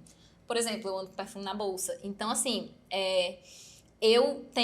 ela fala, eu tenho interesse genuíno em história, eu tenho um interesse genuíno em literatura, eu tenho um interesse genuíno em arte, eu também tenho um interesse genuíno em maquiagem, em moda, e isso não deveria ser algo a ser considerado para saber se eu sou uma boa ou má profissional. Exatamente. Fora que eu gosto de estar arrumadinha, eu acho que isso daí agrega valor, né? Você se sente bem, você se eu sente me empoderada, sinto, né? Eu me sinto Não muito é- a história do salto de novo, né? Dá segurança. Exato. Eu acho. Assim, não é por ser mulher, mas é pela sua personalidade, né? Pelo que você gosta. E isso sempre me incomodou muito, isso, quando eu notei que muitas mulheres que eu admiro, que eu admirava no começo também, eu sentia que tinha uma necessidade de dizer assim, mulher macho, entendeu? Nossa, eu sempre me incomodei muito Aquela nisso. música do Luiz Tipo, Gonzaga, né? Paraíba masculina, mulher essa macho, mulher, sim, senhor. essa é mulher macho, pra dizer que é uma mulher boa, é uma mulher que você pode confiar, é uma mulher que se destaca. E eu sempre fiquei, gente, por que mulher macho é um sinônimo de uma mulher qualificada? Por que ela não vai ser só uma mulher? E em contraponto, por que uma mulher que tem trejeitos mais delicados e gosta de coisas que são atribuídas ao universo feminino, embora não sejam exclusivos do universo feminino, mas por que essa pessoa ela é alvo de desconfiança? Sabe? E teve uma coisa, isso eu aprendi também, eu vou falar da Jéssica o tempo todo aqui, porque ela é incrível, mas, cara, eu aprendi isso muito com a Jéssica. Eu tinha, e assim, por todo o tempo de faculdade, adolescência e tudo, eu sempre gostei muito de me maquiar. E uma coisa que eu ficava meio constrangida de retocar maquiagem em público. Porque parecia uma coisa tipo, a Barbie, né? Mas um dia, a Jéssica, a gente foi diligenciar na delegacia, acho que foi no 5º DP. E aí ela chegou, conversou ali com o escrivão. Não, que a gente veio pra tarefa X. E aí, não, já vocês vão ser atendidas, você espera aí. Ela, tá bom. Aí ela abriu a bolsa, pegou o celular pra servir de espelho, pegou o batom e tava retocando o batom na frente de todo mundo da delegacia, porque dane-se, é aquele negócio do ninguém liga. E eu disse, cara, é isso mesmo, né? A gente tem que ter o carão de retocar o batom na delegacia. E eu, até hoje, adoro fazer isso. Eu não tenho mais vergonha de me ajeitar em público. E isso parece tão pequeno, mas não é uma coisa de também empoderar-se de quem você é. De também ser autêntico. Você não precisa usar maquiagem. Se você não gosta da maquiagem, então vai sem maquiagem, faz o que você quiser. Mas faça porque você quer. Até porque no fim das contas é pra você, né? Você se arruma mais pra você. É pra você se sentir confortável, né? Da forma como você, Da de forma fato... como você quiser. E eu já ouvi muito isso, porque eu sou uma pessoa que ama comédia romântica, chora com dorama, coisas assim que amo rosa, amo tudo meu rosa, poderia ser rosa, exatamente. Gente, a cor rosa foi um embate tão interno, tão grande, por causa disso. Exatamente. E detalhe, e aí as pessoas chegaram pra mim e perguntavam, mas como é que tu foi pro criminal pra defender bandido? Eu gostando de rosa, gostando de coisa delicada. Porque as duas coisas não são relacionadas. Mas, gente, assim, a conversa tá muito boa, mas a gente tá se encaminhando mais pro fim, pro encerramento, infelizmente. Então agora a gente vai começar a fazer alguns quadros, que eles são mais rápidos, mais jogo rápido. Mas a gente tem um que eu tô ansiosa pra ouvir de você, que é o de causos jurídicos, não é isso, Marina Bausch? Qual é um caos jurídico que você pode dividir aqui com a gente? Aquele processo diferente, aquele processo engraçado, ou aquele processo trágico, ou enfim, o que você tem para compartilhar com a gente, segurando aí, obviamente, as identidades que precisam ser seguradas. Ai, gente.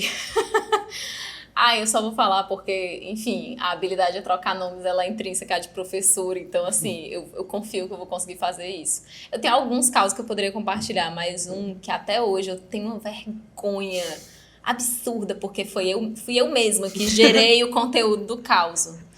Eu tava nesse júri e existia uma testemunha ocular que na delegacia disse não vi, e no juiz disse viu, mas aí não viu direito, enfim. Aí eu apontei alguma coisa no laudo cadavérico e disse, viu, e um pensamento intrusivo. Só a dona fulana que não viu, né? Aí eu pensei assim, eu parei 2 segundos, parecia uma eternidade. E aí eu, desculpem, foi horrível. Aí a nossa assessora, que é a Débora, ela percebeu que eu tava fazendo o que eu sempre faço. Tava fazendo uma piada pra quebrar o gelo. Só que assim, né? Não é o ambiente. E gente, eu tendo muito a fazer isso. Teve uma vez. Tu falou tão naturalmente o laudo cadavérico. O laudo cadavérico. Só a fulana que viu. Quando eu percebi, quando eu dei por mim, isso já tinha saído da minha boca. Já tava nos ouvidos de todas as pessoas. Ai, meu Deus. E aí eu meio que, ai, desculpem. Se eu tivesse deixado passar, só a dona fulana que não viu, e tivesse continuado, talvez nada. Mas essa pausa dramática. O que eu falei, né? E eu tenho essas coisas, gente, eu tenho a tendência de ter um filtro seletivo com coisas que eu não seleciono, a minha cabeça seleciona por mim. Teve um dia, eu tava nessas corregedorias de presídio e tudo, tinha um dos meus chefes que estava lá conversando com outros promotores. E enquanto os policiais penais estavam fazendo ali a busca, né, nas celas para ver se achavam entorpecentes, enfim, ver se achavam alguma coisa ilícita. E eu tinha essa foto, eu não tenho mais. Uma das coisas que eles encontraram foi o seguinte, era uma engenhoca feita com palitos de picolé e, sei lá, o que eu achava ser fio dental e 2 tampinhas de desodorante. Era uma balança de comparação. E eu achei aquilo um negócio tão genial. De fato. Não, e era. E assim, nem passou pela minha cabeça na hora, mas depois eu fiquei pensando, cara, e a balança é o símbolo da justiça. E eu achei aquilo um negócio tão... Eu precisava dividir com alguém, porque senão eu ia papocar.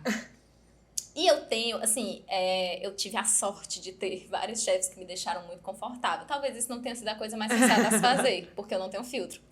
E aí... Esse meu chefe estava conversando com outros colegas promotores, pessoas sérias, pessoas que estavam trabalhando, que estavam focadas em coisas que, assim, né?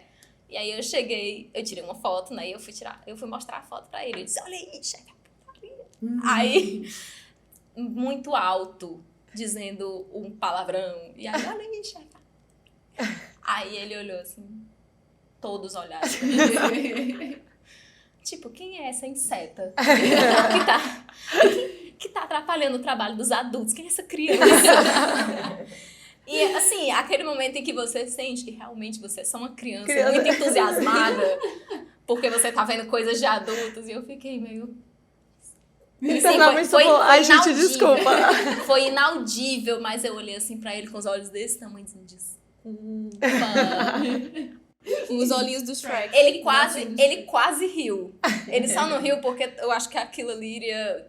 Né? Internamente ele riu, né? Nossa, mas ele deu assim um espasmo com a boca, como se ele fosse rir, mas ele não se permitiu. Ele, não, tá tudo bem, já eu vejo. Depois ele viu, olha mesmo, sabe? Ele achou inusitado também, só que eu tava com aquela animação, sabe? Olhos brilhando, animação.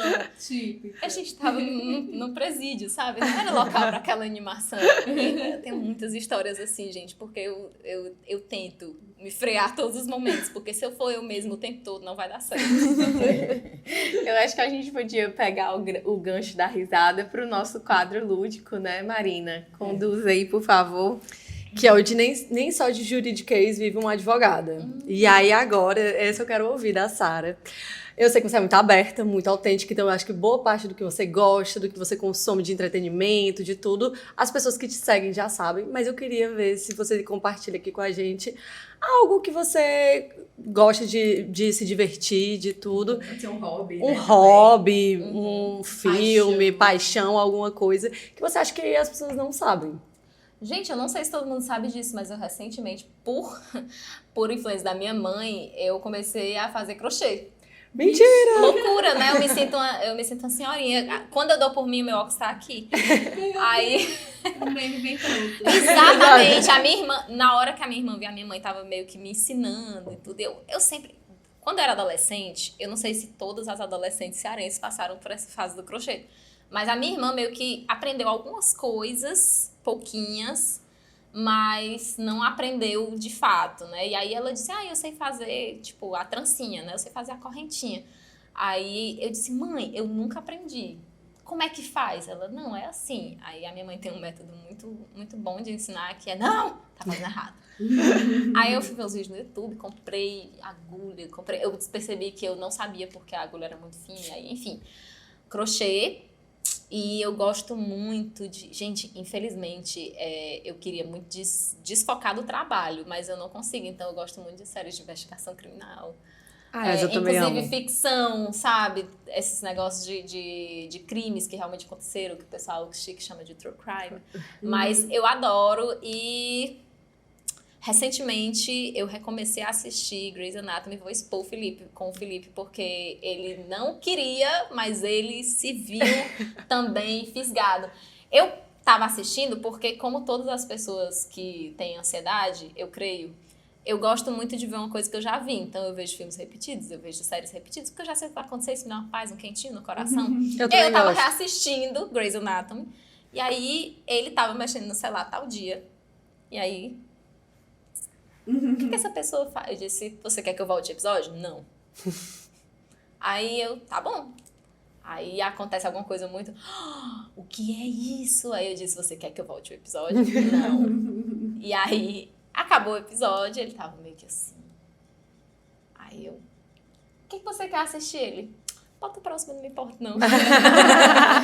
Aí quando ele deu por si, já estava também convertiu para Grey's Anatomy. Assim como eu converti para Modern Family, que é uma das melhores séries de comédia que Modern existem no Family eu mundo. gosto muito também. E não fui fisgada ainda pelo dorama. Mas gente, é porque eu tenho resistência com coisas novas, não é culpa do dorama. É só porque eu sou... Tudo que é asiático eu consumo, assim, sou uma consumidora ávida. Eu queria ser consumidora de coisas novas, mas infelizmente eu fico muito presa nas coisas que eu já Não, gosto. mas no crochê é novidade. O crochê é novidade, mas algumas coisas eu estou. Né? Estrelinha. Na minha infância, eu não fui do crochê, não. E eu tenho péssimas habilidades manuais, assim, mas fuxico eu aprendi a fazer com minha mãe. Fuxico. Gente, tu não sabe o que é fuxico, É amiga. aquela, tipo uma florzinha de costura que você vai fazendo, é uma rodelinha que você vai... Você vai costurando as pontinhas. Exato, aí você puxa e ele vira um fuxico. Eu só fazia bolsa de fuxico. O quê? Eu só fazia bolsa de fuxico. Sim, a minha mãe fez uma coxa pra mim de Coxa fuxico. Sim, tá bom, vamos focar. Desculpa. Vamos focar. Por favor, vocês não têm foco. Vocês não têm foco, pelo amor Se de Deus. deixar, vai até Eu, hein? de fuxico. Eu não sei não, A sei culpa não. é do meu déficit de atenção. Não, mas agora vamos pro foco. Sara, me diz, quais são seus sonhos pro futuro? Ai, eu quero... Eu tava falando esses dias e eu vou repetir porque isso tem que estar aqui. Eu quero estudar tanto que o pessoal olhe e diga, meu Deus do céu, você tá achando que a cabeça da Sara cresceu, não? Assim, de dizer, caramba, a Sara tá com cabeção. É só de estudar, assim, por curiosidade. É estudar do jeito que eu gosto. Porque, cara, é muito massa você achar um assunto que você gosta e, assim, quando você percebeu, você tá nos confins da Wikipédia, que você tá pesquisando uma coisa, sei lá, o Tratado de Tordesilhas, e aí você vê a Espanha, e aí você vê, enfim, eu gosto de fazer essas coisas, eu gosto de ir pros confins da Wikipédia. Então, um dos meus sonhos pro futuro é ficar muito inteligente pra o pessoal achar literalmente que a minha cabeça tá crescendo. É uma das minhas metas. E aí, eu tenho também mais por... É um sonho, eu gosto de botar os sonhos profissionais todos numa caixinha só. A questão de ser uma pessoa com cada vez mais serviço, porque serviço que você gosta, às vezes, é claro que vai... Claro, gente, assim, trabalhe com o que você ama e você vai trabalhar do mesmo jeito. Mas, ainda assim, pelo menos é uma coisa que você gosta de fazer. Você podia estar trabalhando o dia todo com coisa que você não gosta de fazer, e aí sim seria uma bosta. Mas encontrar... Eu tô gostando de me desafiar em outras áreas também, como eu disse pra vocês aqui antes de começar. Esses dias me deparei com uma apelação civil, e aí eu comecei a estudar, assim, meu Deus, olha só, era uma questão ambiental muito louca. E aí meu Deus, olha só esse peixe que é raro. E aí, assim, sabe... Eu sempre fui muito fã do criminal, incondicionalmente. Mas sair da bolha e perceber que existe felicidade em outras áreas também, pra mim é uma coisa muito libertadora, porque eu me sinto desafiada. Então, assim, eu tenho muito medo de desafios, crise de ansiedade e assim, síndrome do impostor, faz parte. Mas conseguir é muito bom. Então, assim, se você não tenta, você não consegue. Então, assim, eu quero conseguir tentar mais coisas. Legal. E eu queria perguntar também a pergunta da seguidora, que eu tô curiosa por ela também. É uma pergunta de internet. Como você acha que a internet tá potencializando ou, enfim, dando mais combustível para sua advocacia? É bom estar no Google, né? Porque aí as pessoas vão atrás de falar com você. Esses dias, por exemplo, chegou uma pessoa com um processo físico de Goiás que eu não tinha a menor condição de atender, mas, assim, muito bom saber que eu tô por lá também. E é um trabalho de formiguinha, você não pode pensar no resultado, você tem que apreciar. Eu sei que isso é clichê, gente, mas você tem que apreciar o processo. Você tem que gostar de fazer aquilo, porque senão aquilo para de fazer sentido. Então, assim, eu mostro a minha rotina como advogada porque eu gosto da minha rotina como advogada. Então, eu percebi que quanto mais orgânico, olha a linguagem de internet, quanto mais orgânicas as coisas ficam, as pessoas vão percebendo que, de fato, nossa, ela trabalha mesmo, né? Né? E, assim, eu acho que essa questão de como a internet potencializa. A internet potencializa de uma forma que tem que ser o mais natural possível. Se você estiver se esforçando muito, às vezes não chega, porque as pessoas vão olhar você postando a cada 20 minutos dizendo ela não faz nada não, né? Tá só no celular o dia todo. E assim, nossos clientes têm a visão dos nossos pais, por exemplo. Que a minha mãe, meu Deus do céu, quando eu tava em casa estudando ou fazendo um processo, qualquer outra coisa, ela ficava me interrompendo, tipo, Sarinha, vamos ali, mãe, tô trabalhando. Trabalhando, tu tá no computador.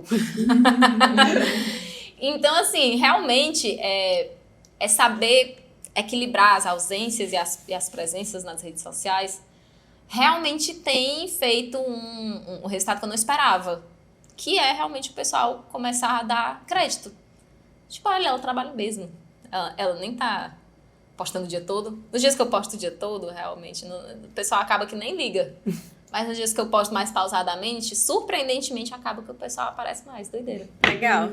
Fica a dica aí pra todo mundo também. Tem que ser orgânico. Não dá pra ser, assim, sempre aquele negócio do feed organizado. Gente, o meu feed é completamente desorganizado. Porque ele é como Deus quer.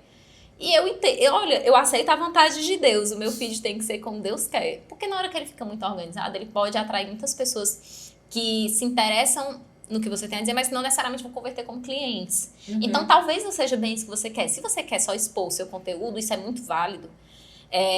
Eu diria para você evitar vídeos e colocar mais conteúdos escritos, porque às vezes as pessoas não podem ver se colocar vídeo, vai legenda o vídeo, porque as pessoas às vezes não querem escutar a voz de ninguém, sabe? Tem aquela hora do dia que você chega cansado, você pensa, meu Deus, se eu escutar a voz de mais alguma pessoa, eu vou tacar essa lá na parede.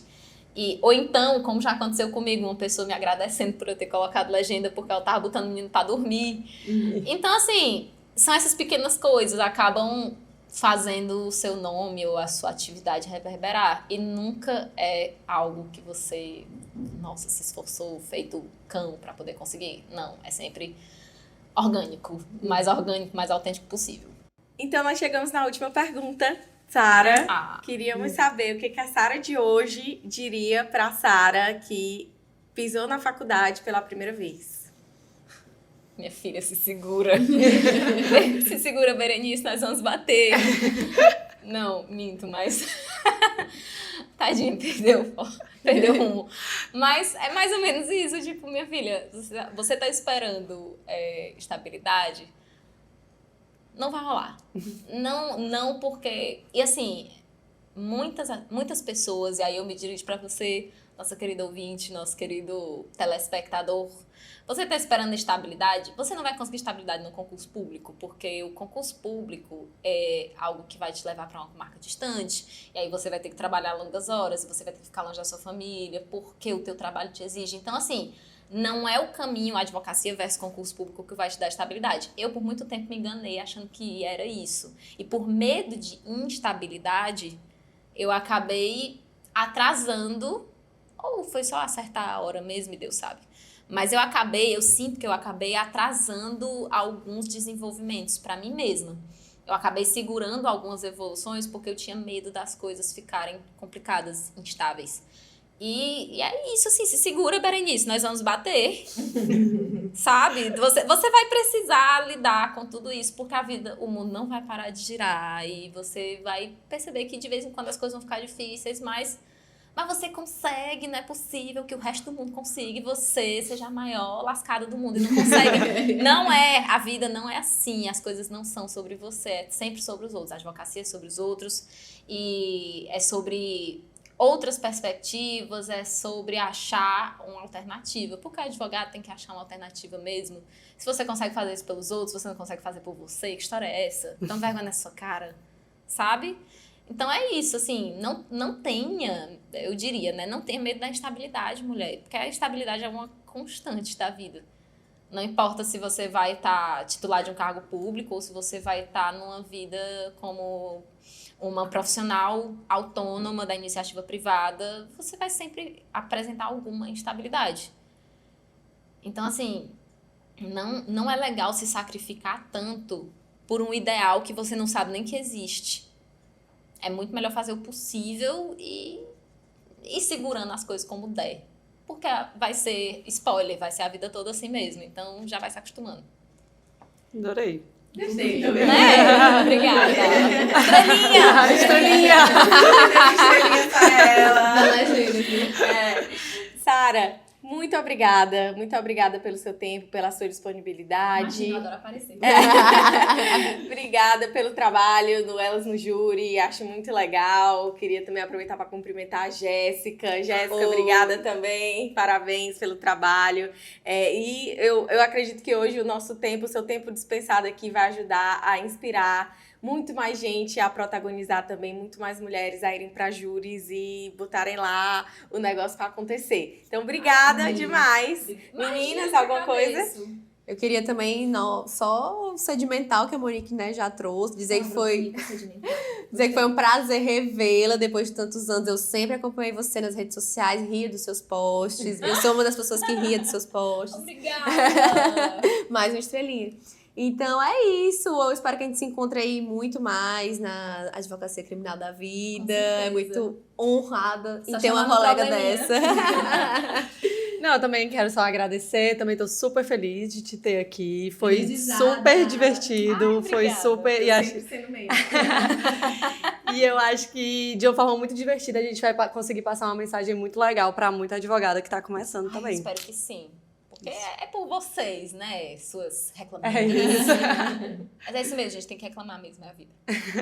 Então é tudo isso, pessoal, pro nosso episódio do Pode Protagonizar, que nós recebemos a nossa querida Sara Suzy. Sigam as nossas redes sociais, não deixem de seguir no Spotify, se inscrever no YouTube.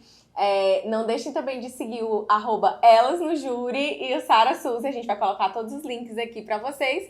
E até a próxima! Tchau.